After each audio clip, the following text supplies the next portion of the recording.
from a baby rescued from the Nile to a prince of Egypt, then a fugitive shepherd in Midian. Moses' journey is one of the most powerful redemptive arcs in Scripture. But everything changes when he encounters the living God. This is not just a story about a man. It's a revelation of how God calls, equips, and reveals himself in glory. The burning bush, a divine interruption. Exodus 3 describes a mysterious and powerful moment. Moses notices a bush that burns but is not consumed. This is no ordinary fire. It is the holy presence of God. As Moses draws near, God calls his name and tells him to take off his sandals. The ground is holy. This symbolizes reverence, separation, and the weight of divine presence. God introduces himself as I am who I am, the eternal and self-existent one. The call and the excuses. God calls Moses to lead his people out of Egypt, but Moses offers excuses.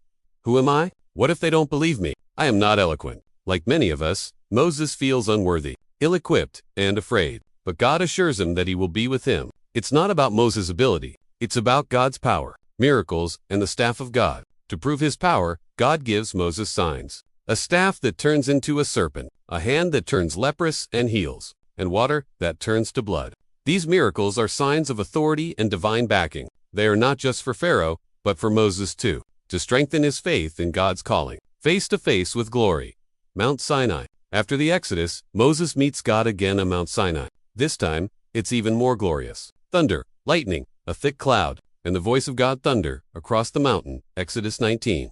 Here, Moses ascends into God's presence for 40 days and 40 nights. He receives the 10 Commandments, divine laws written by the very hand of God. Show me your glory. In Exodus 33-80, Moses makes a bold request. Show me your glory. God responds with compassion. I will make all my goodness pass before you. Moses is hidden in the cleft of a rock, and God's presence passes by. Not in full, but enough to change Moses forever. When he descends, his face shines with radiant glory, intimacy, and intercession. Moses was more than a prophet. He was God's friend. Exodus 33-11 tells us, the Lord would speak to Moses face to face. As one speaks to a friend, Moses also becomes an intercessor, pleading for mercy. When the Israelites sinned, his encounters were not just for his own sake, but for the salvation of others, tabernacle, and glory. As Moses oversees the construction of the tabernacle, glory of God fills it like a cloud. Exodus 42:34. This physical manifestation of God's presence reveals his desire to dwell among his people.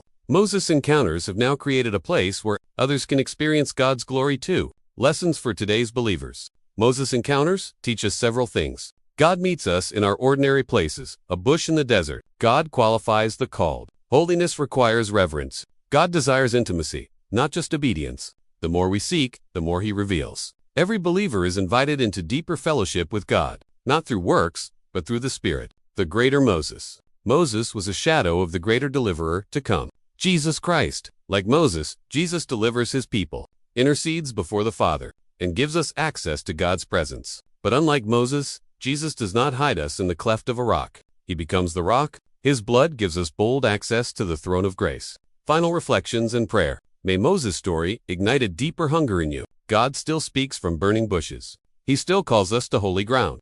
And through Jesus, the veil has been torn. Let us draw near with boldness, seek his face, and ask as Moses did, Lord, show me your glory. Let's pray for the boldness to respond, the humility to obey, and the hunger to know him more.